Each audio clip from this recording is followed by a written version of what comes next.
Acara ini didukung oleh Tangkeleng. Assalamualaikum warahmatullahi wabarakatuh.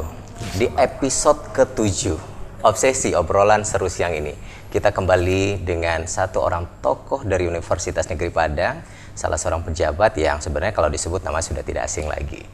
Sudah beberapa periode berganti dari wakil rektor yang sebelumnya, sekarang jadi wakil rektor tapi dengan tempat yang berbeda. Kita ketemu dengan Profesor Dr. Yasri MS. Selamat siang, Prof. Selamat siang. Masih muda sekali ya, Pak. Saya bingung mau manggil beliau Prof, tapi muda pas ketemu. Muda. Umur berapa sih, Prof, sebenarnya? Oh, udah lumayan sih. Tapi tampilan muda. Tampilan yang muda. Usia boleh tua, tapi jiwanya harus muda, semangat harus muda. Apalagi kan mengelola lembaga sebesar ini. Iya, betul. Betul. Prof, yang menarik sebenarnya, kalau saya baca, apakah saya nggak tahu atau gimana, beliau itu berasal dari Pasaman, lahir di pertanian. Maksudnya apa nih? Lahir di pertanian. Jadi itu nama desa, desa sekarang kan namanya Jorong, setelah jadi nagari kan namanya Jorong. Dulu namanya kan desa. Waktu pemerintahan lama. Jadi dulu itu perubahan nama desa ini, dulu namanya di daerah situ namanya banyak kayu, namanya Kepadan namanya. Kepadan. Iya, jadi tapi karena di situ ada kantor balai penyuluhan pertanian, lalu akhirnya terkenalnya jadinya jadi desa pertanian namanya. Sampai sekarang? Sampai sekarang. Jadi nama formalnya memang desa pertanian. Desa pertanian. Desa pertanian. Ya, itu nagarinya Padang Mentinggi. Padang Mentinggi itu adalah nagari kelahiran Tuanku Rawu. Ini Rawu ya? Ini masuk Rawu berarti ya? Rawu, iya. Pasaman. Jadi dulu namanya, lahirnya itu ditulis, jadi kalau dulu orang tua saya itu nulis tanggal lahir itu hanya di dinding aja ditulis. Pada masa itu ya? Dicat di dinding. Iya, dicat di dinding. Sebenarnya tanggal lahir saya itu 3 Rabiul Awal. Tapi waktu di SD ibu gurunya pusing, 3 Rabiul Awal itu tahun berapa? Dikiranya 3 Maret jadinya, 3 bulan 3 aja jadinya, akhirnya 3 Maret aja jadinya. Tapi sebenarnya tanggal berapa?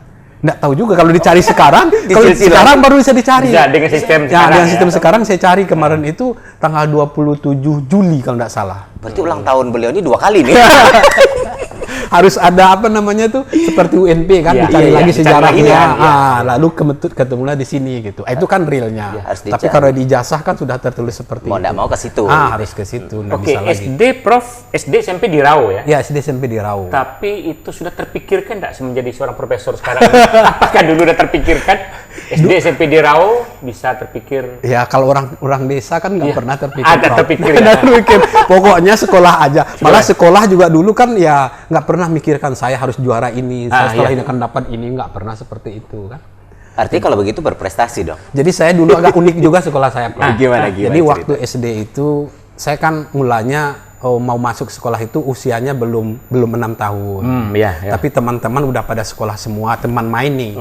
Jadi mereka pergi sekolah, saya pergi sekolah, nggak pakai sandal. Nggak pakai sandal. Tapi terdaftar? Nggak terdaftar. Datang aja dulu. Orang datang, kita datang juga. Datang aja. Tapi udah seminggu, lalu barulah guru itu manggil orang tua. Kayaknya serius nih gitu ya. Kayaknya anak ini mau sekolah nih, beli aja lah pakaiannya. Gimana nanti dia kalau bisa ngikutin terus, kalau enggak ya nanti dia naik lagi kelas 1 lagi tahun depan gitu kan. Dan itu tidak disuruh orang tua ya? Nggak disuruh orang tua. Sendiri. Karena teman-teman bermain aja bersekolah. Karena kita bermain sendiri, tinggal nggak mungkin. Iya, nggak mungkin tinggal. Sudah kelihatan motivasi belajar beliau tinggi sekali dari kecil ya. Ya, tapi waktu itu nggak ada pikiran ingin bagaimana gitu. Cuman karena teman-teman udah sekolah, ya udah sekolah aja. Tapi memang pernah punya cita-cita sebesar ini nggak, Bro? Belum pernah. Nggak pernah. Malah orang tua pun kalau dulu ya berpikir ya udah kalau dulu istilahnya 1 tahun aja lah kuliahnya udah. Kan orang dia lihat di kampung kan udah, misalnya kita sudah guru di SD atau di SMP kan itu udah hebat tuh gitu kan. Itu pakai sepeda motor aja udah hebat. Jadi orang tua cita-cita seperti itu aja gitu. Kuliah aja udah luar biasa sebenarnya gitu kan. Malah saya waktu itu mulanya kan disuruh masuk sanawiyah. Ini termasuk anak bandelnya biasa lah. Kalau di kampung kan bercakap di sebentar kan, berkelahi itu sebentar. Disuruh masuk sanawiyah lah. Jadi saya nganggu aja, tapi begitu orang tua pergi ke Hawah, saya nggak mendaftar ke sanawiyah, masuk SMP. Itu bro. Gitu. Tapi sebenarnya energi itu bukan akal sebenarnya ya, Prof. Tapi energi yang sudah punya, yang positifnya saya lihat ini seorang anak yang sudah punya pilihan gitu. Iya, sebenarnya kita ya waktu itu kan kita tidak punya pikiran jangka panjang ya. Cuman karena waktu itu saya berpikirnya SMP itu kan lebih mudah kemana-mana gitu kan. Dan Itu pikirannya lebih luas gitu ya. lebih luas gitu kan. Berarti itu mungkin pikiran manajemen juga enggak? Makanya sudah punya Sudah manajemen kepikir gitu. pribadi ya. Ada Ya. cara berpikir manajemen. Orang tua kan mikirnya anak ini kalau tidak masuk sekolah agama mungkin nanti takut kurang terarah Iya, gitu kan, terarah, sudah iya. masuk ke sana. Nah, Sudah kelihatan bakat manajemennya udah kelihatan. tapi mengaji terus juga. Kalau ngaji kan sore udah sekolah baru ngaji. Nggak bisa menolak ya. Itu kaitannya, Prof. Iya. Kalau saya baca itu keahlian Prof itu kan manajemen pemasaran Iya. dan manajemen strategi. Iya. Itu apa maksudnya itu? Jadi manajemen pemasaran itu kalau di perusahaan kan, kalau manajemen itu kan ada 4 apanya, Prof. Dasarnya pertama mengelola orang SDM. Ya. Kedua Manajemen Indonesia, ya. manajemen keuangan, mengelola uang. Keuangan. Sudah mengelola operasi, kegiatan-kegiatan aktivitas seperti ini. Kalau saya pemasaran itu bagaimana supaya produk ini kan dibeli oleh konsumen, Dipasarkan gitu ya. diterima oleh konsumen. Ya. Nah, sama dengan Prof ini gimana supaya ditonton orang. Ditonton orang, ya. Tentu kita harus memikirkan gimana caranya. Nah, itu sebenarnya. Berarti tuntutannya selain kemampuan terhadap produk, juga kemampuan menjual kan? Ya, betul. Makanya komunikasi, Komunikasi. penampilan, nah, itu kan sangat penting, ya kan? Iya. Nah, biasanya kalau mahasiswa yang masuk ke jurusan itu juga dia harus bisa berkomunikasi bagus, bagaimana penampilannya, gitu kan? Kemampuan juga termasuk presentasi komunikasi, karena meyakinkan Iya, orang benar, kan? benar. Karena negosiasi Iya, kan itu di kan situ tidak mudah ya, sebenarnya. tidak Iya. mudah. Itu komponen-komponen yang sangat dipentingkan sebenarnya di situ. Tapi itu memang sudah jadi pilihan sebelum Iya, sampai ke memang kamu. saya sejak dari S2, S3 saya memang sudah memilih itu. Kalau S1 pun dulu namanya ekonomi Ekonomi aja. aja, umum ya. Umum. Benar. S2, S3 saya sudah memilih ke sana gitu. Udah fokusnya ke Iya, situ. udah fokus ke sana. Tertarik kenapa ke sana? Tertarik itu karena memang apa namanya itu? Atau memang sudah punya niat bisnis dari dulu? Niat bisnis sebenarnya ada, tapi kan kita nggak boleh berbisnis. Iya, ya. Tapi saya terus terang loh, Bro, waktu saya di Bandung kuliah, saya buka warung. Nah, kan? Buka warung, iya, buka warung saya. Nah, jadi saya buka warung, jadi saya sambil ada adik saya juga yang nunggu warung, jadi saya membuka warung di situ. Jadi saya kontrak satu rumah, ada separuh saya tempat tinggal saya, separuh tempat warung saya bikin. Memang disengaja ya? Iya, memang disengaja memang. Lalu saya renovasi rumah itu menjadi warung. Gitu. Kelihatan Orang kan? ekonomi. Orang ekonomi. Gitu. Sebenarnya terlahir sebagai bisnismen kan? Iya, gitulah kira-kira gambarannya.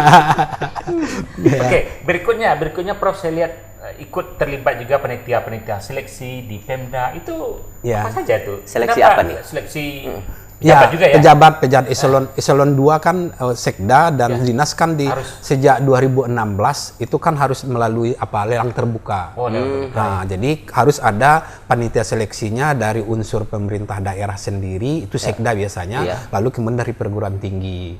Nah, saya kebetulan ada di 3 yang ikut itu di 3 kabupaten, Pasaman, Pariaman dengan Solo. 3 kabupaten itu. Nah, itu yang diminta. Prof ikutnya sebagai pribadi atau memang kita punya gawean ahlinya? Ya, karena mereka kan melihat dari perguruan tinggi ada siapa misalnya gitu. Lalu kemudian karena dimasukkan CV, lalu karena dilihat dengan manajemen seperti itu, ya ini mungkin cocok gitu ya. kan. Nah, itu dimasukkan ke dalam tim itu. Itu berapa tahun sampai sekarang? Oh, itu kan dia kan 6 bulan menjelang berhenti tidak boleh lagi melakukan pergantian. Nah, itu kemarin itu berakhir di pertengahan tahun kemarin. Nah, itu tidak boleh lagi. Jadi kepala daerah tidak boleh lagi merubah-rubah ini sekarang. Kepala dinas sebelum diganti 6 bulan setelah baru dilantik. Nah, itu tidak boleh ngapa-ngapain gitu. Nah, itu. Nah, itu waktu itu. Jadi memang sebagai seorang orang manajemen gitu ya diminta seperti itu. Apa sih sebenarnya yang diseleksi dari itu, Prof? Ya, dari segala hal. Kalau saya lebih fokus ke pemimpinannya, ke sana. Seperti apa kepemimpinannya. Kalau dari Pemda kan fokus kepada bagaimana penguasaan tentang birokratnya, misal seperti itu. Ya, kalau saya fokus kepada bagaimana kepemimpinannya. Waktu itu ada sekda, kemudian kepala-kepala dinas, baik di Pasaman, di Pariaman maupun di Solo. Nah, itu terlibat. Berarti beliau ini juga karena membawa nama besar lembaga, otomatis jadi kebanggaan buat kita juga. Ya. Saya juga sebenarnya saya juga punya acara dulu, Prof, di Klasi FM yang di Indaru. Saya 12 tahun di Klasi FM, Prof. Iya. Tahun berapa itu? Mulai dari sebelum berdiri 99. Saya mulai 2011 di situ. Pas 2011 saya kuliah saya berhenti. Gak jadi- ketemu. Ya, saya lama di situ 2011 sampai 2018 akhir saya di sana. Kalau saya masih di situ saya jadi Ah, pewawancara. iya. Ada banyak teman-teman di situ Iya. Sebagai narasumber ya, Prof ya? Iya, narasumber. sebagai narasumber. Setiap satu hari seminggu. Oh, narasumber tetap berarti Iya, ya? narasumber tetap. Oke. Iya. Baik, kemudian kalau tidak salah para mahasiswa dan para pemirsa, Bapak Prof Yasri juga sebagai pendiri dan ketua umum Koperasi Mahasiswa IKIP Iya, pertama, betul, gitu ya? betul. Nah, itu bagaimana? Berarti ini para mahasiswa harus tahu yang pertamanya ketua umum dan pendiri Iya. adalah Prof Jadi Yasri ya. itu kami dirikan tahun 1984. 84 persiapannya, 85 berdirinya. 85 berdiri. Nah, saya terus ditunjuk sebagai ketua umumnya sampai saya tamat. Ketua umum pertama nih ya? Ketua umum pertama. Cikal bakal. Koperasi Mahasiswa IKIP. Kalau di PBS Prof Hasan. Oh, Prof Hasan. Iya, Prof Terlibat. Hasan tuh Ya, ketuanya, ya. ketua satunya. Ketua satunya. Saya ketua umumnya, dia ketua satunya, Prof Hasanuddin. Boleh ditanya beliau. Kalau di BS. Arti kalau ke koperasi sekarang silsilahnya ada nggak sih? Iya. Harusnya ditulis ya. dibuat. Ada. Ada ya? Iya, ada. Oke. Nah, itu. Kemudian kalau kita lihat itu bagaimana perkembangan Koperasi Mahasiswa? Mungkin di Universitas Negeri Padang atau di Padang. Iya. Dibandingkan dari dulu. Iya, maju atau bagaimana? sekarang enggak saya lihat tidak maju. Karena memang ya kan namanya koperasi itu sebenarnya harus dijiwai. Jiwa, Ya. iya. Jiwa. Jadi memang membutuhkan orang yang punya jiwa sosial ya, yang mau berkorban gitu kan. Nah, kadang kan Karena itu ya, memang jiwa sosial ya yang kalau dituntut tidak ya. ada itu memang tidak akan maju. Karena tidak digaji Iya, kan? tidak digaji memang. Kita memang paling di situ berpengalaman aja, Iya, pengalaman, ya, iya, pengalaman berusaha aja di pengalaman situ berusaha. gitu kan. Nah, itu aja. Kalau apalagi sekarang memang semakin menurun. Tapi Selain- di tempat lain sebenarnya bagus. Sebab lain bagus Iya, ya? bagus. Tapi kan tidak cukup dari pemikiran sebagai orang yang punya kemampuan sosial. Skill gimana? Ya, Untuk mengelola itu. skill tentu kalau kita jadi pengurusnya tentu pimpinannya ya, Iya. bagaimana kita menggerakkan koperasi itu gitu kan. Nah, juga yang paling penting di situ kan sebenarnya kejujuran ya. Iya, Nah, kejujuran yang paling penting. Apalagi koperasi itu kan milik orang banyak kan. Benar. Nah, itu yang paling penting di situ saya pikir. Nah, itulah yang kami lakukan di situ waktu dulu gitu Iya. kan, waktu mahasiswa. Oke, gimana dengan koperasi universitas? Iya. Ya, Yang- saya juga pernah juga jadi pengurus koperasi universitas Oh iya, tahun Koperasi Iya. ya. dari 99 sampai dengan 2002. Iya. Setelah saya tamat sekolah pernah juga banyak juga dari BS Prof Saim jadi apanya dewan Prof. pengawasnya. Dewan pengawas. Iya, Pernah iya, juga di situ waktu saya ketuanya, beliau ketua dewan pengawasnya Prof Saim. Nah, Oke. itu. Kalau koperasi pegawai kita cukup bagus berkembang. Cukup bagus Cuma ya. Koperasi Mahasiswanya yang sekarang- tidak berkembang. sekarang tidak berkembang ya. Iya, betul. Kalau di Indonesia, kalau Prof lihat, Koperasi mahasiswa di perguruan tinggi lain bagaimana? Bagus, yang paling bagus itu ITB. Oh, ITB. ITB kan kalau kaus-kaus semuanya mereka yang jual. Tapi buku-buku bukannya itu termasuk. harusnya dikelola, Prof? Kalau memang itu gimana? Siapa yang bertanggung jawab sebenarnya untuk membangun kembali lah? Pembinaan. Iya, di pembinaan itu kan pembinaan. kalau universitas tentu WR3, lalu ya. kemudian ada dewan dosen pembinanya yang ditunjuk ya. Nah, baru kemarin Pak Maujud dulu Iya, itu Pak jadi Maujud. pembinanya. Iya, pembinanya. Kemarin dia datang ke sini, baru hari kemarin datang ke sini dia bilang ke saya, masalahnya sekarang begini-begini katanya. Jadi mohon dukungan gitu kan. Nah, itu. Kalau kita dulu melihat ke IKIP Padang ada toko besar, Iya. toko ini koperasi mahasiswa. Iya, betul. Kalau sekarang kita mencarinya Ya di itulah ada fotokopi, Iya, ada toko, lengkap ada itu, ya, lengkap sebenarnya, itu. iya. Nah, Karena itu terutama badan juga usaha. ini apa namanya itu stiker-stiker, Iya, ada baju dulu, kaus baju ada kaos, dulu iya. di situ gitu. Nah, Apalagi lembaga sebesar ini sebenarnya ya, banyak gawe yang bisa mahasiswa aja dimanfaatkan. berapa kan Iya, 40 ribuan kan. Sebenarnya sangat potensial. Cuman Potensial. sayangnya itulah mungkin pengelolaannya ya enggak tahu sekarang mahasiswanya atau memang lebih enggak tahu ada perubahan sekarang mungkin apa arah ya enggak tahu juga. arahnya, ya. Betul. Oke. Yang tadi ada satu lagi skill beliau yang belum kita coba gali, ternyata beliau ini juga manajemen strategik. Ya. Administratif. Manajemen strategik itu kan sebenarnya bagaimana kalau strategik itu bahasa Inggrisnya how to, bagaimana supaya perusahaan itu bisa memenangkan persaingan gitu kan. Itu. Jadi dia sebenarnya relevan dengan pemasaran ini. Kalau pemasaran itu kan aktivitasnya, kalau strateginya itu kan planningnya, Planningnya. perencanaannya, apa yang harus kita lakukan untuk kita bisa maju, gitu kan. Ada kaitan nggak kemampuan pemasaran ini dengan level yang sekarang Prof duduki? Perlu pemasaran kan? Iya, sekarang kan yang diberi tugas sama saya itu salah satunya bagaimana memberdayakan aset ini untuk income generating. Ya, nah, makanya. Ya, ke sana. Kan kebetulan saya juga tugas Pak Rektor selalu untuk merancang perencanaan strategis di UNP. betul. Nah, itu kan sekaitan dengan manajemen strategi tadi, kan. Nah, dengan usaha apalagi sekarang kita mau PTNBH. Kan? Nah, memang dibutuhkan upaya-upaya yang lebih keras agar income kita meningkat, terutama dari luar mahasiswa gitu. Artinya dari luar SPP UKT mahasiswa gitu kan. Nah, itu yang kita yang kita coba pikirkan gitu. Sudah punya program-program tertentu? Udah ada programnya dan rencananya besok kan itu Pak Dekan yang akan kita presentasikan. Cuman tadi belum dilihatkan apa-apa saja. Itu besok rencana akan kami bikin apa-apa saja gitu kan. Sebenarnya kita punya potensi besar. Misalnya kalau dibuka kafe yang lengkap di sini, bisa kita bayangkan berapa banyak mahasiswa, dosen tiap hari yang membutuhkan itu kan. Nah, kegiatan kita pakai konsumsi. Sekarang kita dari luar. Ya, apalagi kita punya jurusan PKK kan. Betul. Nah, kan jadi sebenarnya udah sejalan juga gitu kan. Nah, itu. Dan itu pun dibolehkan ya di perguruan tinggi. Dibolehkan. Karena kita terkait dengan jurusan kita kan. Mahasiswa kita bisa praktek di situ.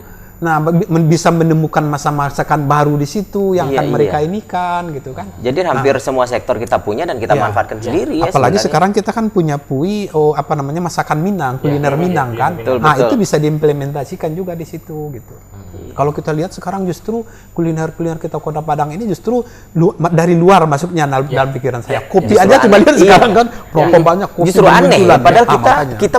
kita kaya dengan kopi malah sebenarnya gitu. Saya bilang ke mahasiswa juga waktu di acara saya di radio itu, saya bilang juga, yang saya takutkan justru nanti anak-anak muda ini tidak suka lagi dengan makanan-makanan Minang gitu kan. Western. Mereka kan karena sekarang mereka modern. Modern. Malah Korea kan tidak hanya K-pop-nya kan, tapi kalau masakannya mereka sukai kan. Nah, itu yang bagi saya sebagai orang marketing juga itu yang saya takutkan, Prof. Itu kaitannya, Prof. Perusahaan-perusahaan badan usaha rakyat di Sumatera Barat itu bagaimana sekarang masalah manajemen pemasarannya, atau diminta pelatihan mungkin, Prof, untuk melatih atau ada pengabdian? Ya, itulah sekarang yang lagi kita. Kalau saya misalnya, saya punya pengabdian seperti itu, Prof. Saya bina mereka mulai dari awal. Karena kalau kita latih sekali aja, itu tidak ada ininya, tidak bisa mereka implementasikan. Tapi kita, terutama penggunaan ICT sekarang. IT. Karena dengan kondisi sekarang kan orang semuanya jual beli dengan IT. Dengan IT banget.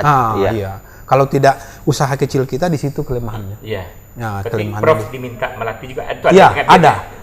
Insya Allah. Alhamdulillah kemarin misalnya hari Minggu kemarin juga saya masih diminta untuk memberikan itu gitu. Dan salah satu juga yang paling penting itu di UMKM itu Prof, kejujuran. Kejujuran berusaha. Nah, saya waktu pernah memberikan pelatihan di satu kabupaten kota. Setelah saya ajari mereka bagaimana berbisnis yang jujur, justru mereka berpikir jujur itu rugi, Pak, katanya. Itu teori aja tuh katanya. Dia tentang saya, Prof. Semua mereka bilang itu teori, Pak. Tidak ada orang berbisnis yang jujur sekarang, katanya. Itu tidak tahu dia dampaknya ya. Ketika satu kali orang diketahui tidak jujur, sebarkan informasi melalui betul sekali, Prof. Jadi saya sampaikan, saya lihatkan contoh-contoh yang seperti itu gitu kan. Tapi merubah paradigma itu kan nggak gampang, Bro. Inilah yang memang masalah. Jadi ukurannya yang tidak cukup, informasinya yang tidak benar, gitu kan? Kualitasnya juga yang tidak kualitas benar. Nomor satu ketika betul. Semuanya asli tapi tidak ada yang asli, misalnya kan itu seperti itu. Asli. Tapi tidak asli gitu kan? Nah, itulah contoh-contoh yang saya jelaskan kepada mereka. Tapi rupanya mereka itu meniru, Prof. Orang lain seperti itu, kita seperti itu. Otomatis kan. Padahal di bisnis sebenarnya yang penting itu di brandnya, bedanya, gitu. Tapi dia tidak tahu sekarang akibatnya itu, kalau kita lihat banyak tuh yang jujur disebarkan oleh satu orang menyebar. Apalagi sekarang dengan media sosial kan. Cepat sekali. Menyebarnya cepat sekali. Orang tidak akan mau datang lagi ke situ begitu dia sudah sekali kena orang lain. Dan itu dia sampaikan. Bisa menjadi menjadi viral kan, apalagi sekarang kan. Benar. Itu. kalau divideokan dan macam-macam itu kan bunuh mereka sebenarnya. bunuh mereka sendiri. Nah, itulah yang kita takutkan sebenarnya. Dan mungkin itu menjadi kelebihan pasarnya orang-orang di luar negeri, misal kayak Korea tadi atau Jepang, mereka taat dengan aturan itu Iya, gitu kan. betul. Cina lah, taruhlah kita. Cina. Iya, betul. Mereka menjual bukan janji yang dijual tapi kualitas. Dimanapun cabangnya Iya, standarnya sama. Jadi kalau dalam strategi itu kan gini, ada yang menjual mahal bagus, ada yang menjual murah kurang bagus. Kurang Iya. bagus. Cina kan ke situ dia masuk. Iya. Iya. Makanya semua produk-produk made in Cina pada umumnya ke situ. Iya. Nah, kita itu Kita ngambil bisa yang nggak mana lawan sebenarnya? Iya, betul. Bisa nggak kita berada di yang murah tapi bagus gitu? Ah, kalau bisa itu memang luar biasa kan. Luar biasa gitu. Tapi yakin Prof, itu bisa dirubah, diperbaiki. Bisa, tapi untuk anak-anak muda. Jadi makanya Anak-anak muda yang berusaha, ya. Makanya mahasiswa-mahasiswa kita ini yang mau kita coba seperti itu. Artinya yang lama yang sudah terdampak susah gitu. Iya, betul. Kalau sudah karatan dan sudah sulit merubahnya kan. Tapi kalau anak-anak muda sekarang kita harapkan seperti itu. Kalau tidak, saya yakin mereka tidak akan bisa bersaing. Kan seperti yang kita takutkan itu kan makanan-makanan kita ini. Ya. Nah, kan kita kan kalau orang datang ke sini salah satu daya tariknya kan makanan. Kuliner kita luar Kuliner biasa. kita luar biasa. Tidak pernah enak tapi sangat enak. Sangat kan? enak. Itu Pilihannya kan. cuma dua, Iya, itu. enak atau sangat enak gitu ya. Sangat enak. Sangat enak kan. Nah, Tapi sayang mungkin barangkali kalau terkait dengan pemasaran, kita packaging yang bermasalah. ya, itu juga salah satu. Jadi ya samalah kalau terkait ini dengan bahasa ya. Iya, iya. Kan memang sebenarnya di situ. Kalau orang kan melihat pertama dari tampilan kan. Ya, dari Makanya tampilan. sama dengan Mau kita tidak nih. mau. Kalau Ya, ya. tampilannya nggak menarik, Nggak orang menarik, nggak mau orang dengan kita lagi kan. Orang lihat awal dulu, soal isi Makanya. setelah itu dibuktikan. Nah, baru, gitu. betul. Dan saya sangat senang juga sekarang ada budaya-budaya kita, misalnya dengan produk-produk bahasa Minang, Ya, dengan iya. merek Minang, Iya, misalnya kan itu enak tuh. Saya sudah berdiskusi dengan mereka itu, yang punya merek-merek, misalnya pakai kaos-kaos Iya. yang ini, walaupun Contohnya ini nih, tangkele. betul. Saya sudah berdiskusi dengan pemilik, ternyata alumni kita. Betul. Pesan, Iya, Pak, betul. Fakultas Bahasa di sini. Betul. Iya, dan kakaknya ada di sini nih. Oh iya, saya sudah diskusi lama dengan beliau tuh. Saya salut, saya bilang Salut, gitu salut. kan. Nah makanya, munculnya hal-hal seperti itu. Nah walaupun mungkin konsepnya dikit-dikit melihat ke dagadu atau Iya, apa, benar, benar, tapi kan nggak ada masalah. nggak masalah kan. Karena memang bahasa Minang itu kalau kita pinter nyarinya, ear catchy kata Iya, orang gitu. iya, betul. Enak didengar gitu. Dan takutnya anak muda dia nggak lagi terbiasa dengan istilah-istilah Ah, Minang iya, kan, iya, iya, oke. gitu kan, udah nggak terbiasa dengan istilah Minang, jadi bahasa Minang itu nggak jadi primadona lagi dalam pikirannya kan. Oke. Itu PR kita orang Iya, tua betul. sebenarnya. Oke, terakhir, Ya. Prof, Ya. itu bagaimana obsesi Prof Ya. untuk pengembangan pembinaan wirausaha bagi mahasiswa Universitas Negeri Padang? Mungkin Ya. perlu nggak itu? Jadi saya kalau kuliah sekarang Prof, saya tidak banyak beri materi sama mereka. Oh gitu. Saya suruh mereka bikin produk, Ah, saya suruh mereka gimana jualnya produk itu bisa laku. Jadi saya memberikan satu penilaian itu kepada mereka sejauh mana mereka bisa mempromosikan, menjualkan produk-produk yang mereka hasilkan. Dan ternyata mereka bisa sebenarnya, Prof. Dan Cuman kreatif mereka ya, ya? kreatif mereka. mereka yang paling memanfaatkan apa? ya teknologi kita. karena mereka setidaknya punya Instagram Ya, kan, punya Instagram, punya punya WhatsApp, Facebook. punya Mereka Facebook. kuat di situ Ya, sebenarnya, gitu. Udah bagus mereka. Udah bagus. Banyaknya itu makanan-makanan misalnya kan. Artinya Ya, memang kita kurangin teori, Nah, lebih banyak. saya teori saya suruh aja bawa buku, saya baca, saya suruh dikasih dia tugas. Lalu tapi yang saya suruh itu coba cari bikin sesuatu yang unik lah. Betul, betul, Nah, lalu betul. dari Produk situ, ya. bikin apa saja yang bisa Anda bikin, saya bilang gitu. Nah, ternyata setidaknya dalam kelas itu kalau ada misalnya lima kelompok, kalau saya ambil kelompok di 4 orang, Iya. 5 atau 6 kelompok, nanti 3 atau 4 ada yang muncul gitu. Nah, itu setidaknya begitu, Prof. Gitu. Tapi nilai apa sebenarnya? Ini buat teman-teman mahasiswa nih. Nilai apa sebenarnya membuat kita, misal soal harus berbeda, Ya. apalagi? Jadi Sehingga sebenarnya menjadi perhatian kuncinya kan orang. dua sebenarnya. Iya. Pertama, apa yang kita hasilkan itu sesuai dengan keperluan Iya. orang. Ya. Kebutuhan ya. Ya, kebutuhan orang.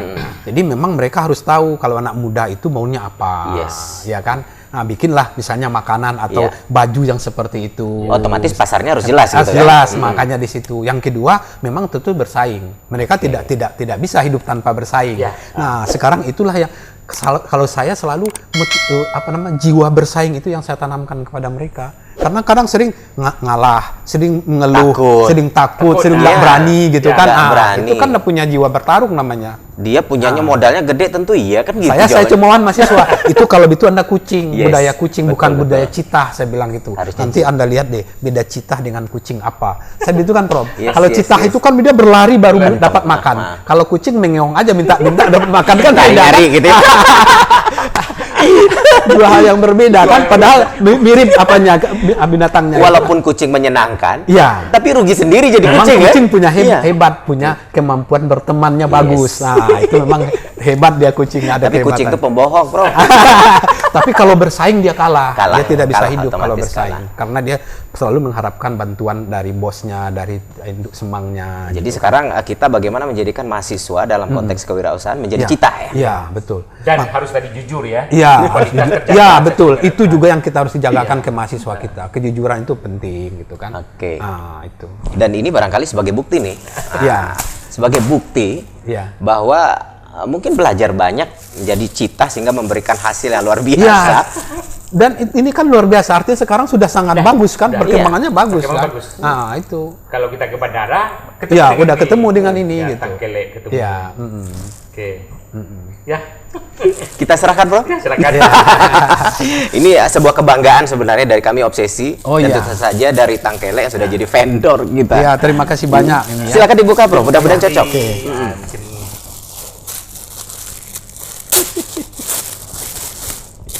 ini dari Tangkele ya, Pak. Ya, saya Iya. ingin sebenarnya anak muda terutama kan kalau orang tua kan jarang beli baju. Yang Iya, paling iya. banyak itu anak muda kan beli baju. Kita ingin anak-anak muda itu waduh mantap, mantap. Keren ya. Obsesi seru. Obsesi seru ya. YouTube-nya Obsesi Nih. Seru Obsesi Official. seru official ya. Oke. Nah, mudah-mudahan bisa ini terus maju ya, terus berkembang gitu. Dan kita berharap bahwa lulusan-lulusan kita menjadi tangkele-tangkele berikutnya Iya. yang menghasilkan, Iya. yang punya paradigma membangun lapangan kerja, Iya. tidak hanya mengandalkan menjadi pegawai negeri. Dengan sumber daya yang ada di daerah Iya, kita iya, ya. iya, Iya. Oke, Prof, terima kasih banyak Ya, hadirannya untuk sama-sama. siang Ya, ini. iya. Dan sahabat Obsesi, terima kasih banyak. Kita ketemu dalam obsesi-obsesi berikutnya dengan tokoh lainnya. Assalamualaikum warahmatullahi wabarakatuh. Sampai jumpa.